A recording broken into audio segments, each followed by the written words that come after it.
శ్రీ శ్రీ శ్రీ బుగ్గరామలింగేశ్వర స్వామి దేవస్థానము. ఈ దేవస్థానం స్వామివారు వచ్చేసి త్రేతాయుగంలో రాముల వారిచే ప్రతిష్ఠించబడినది.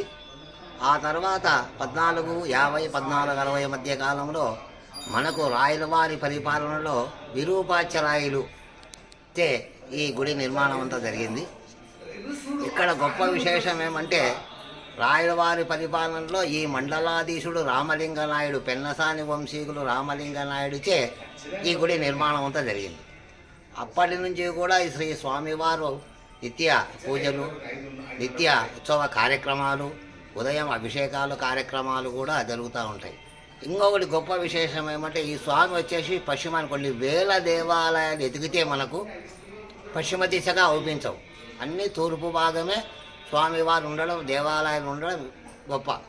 ఇక్కడ పశ్చిమానికి అంటే ఈ స్వామి వచ్చేసి సూర్యకిరణాలు ప్రతి సంవత్సరము చైత్రమాసము మరియు భాద్రపద మాసములో ప్రపంచానికి వెలిగిచ్చే సూర్య భగవానుడు కూడా ప్రదోష కాలములో ఈ స్వామివారిని దర్శించుకోవడం గొప్ప విశేషం.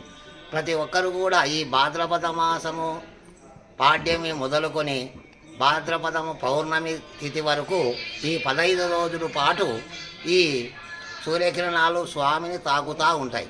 ఆ తాకినప్పుడు మనకు దర్శనం చేసుకుంటే సర్వ దోషాలు పోతాయని ఇక్కడ 1450, 1460 మధ్య కాలం నుంచి కూడా ఇక్కడ చెప్పడం ఇది జరుగుతూ ఉంది.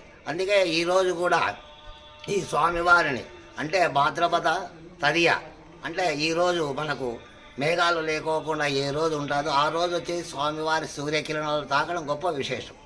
అలాగని శ్రీ బుగ్గరామలింగేశ్వరుడు, అందుకే స్వామి కింద బుగ్గ, అందుకు బుగ్గ అంటే నీరు, రామ అంటే రాముల ప్రతిష్ట, లింగేశ్వర ఈశ్వర శ్రీ బుగ్గరామలింగేశ్వర స్వామిగా ఈయన పిలువబడుతుంటాడు.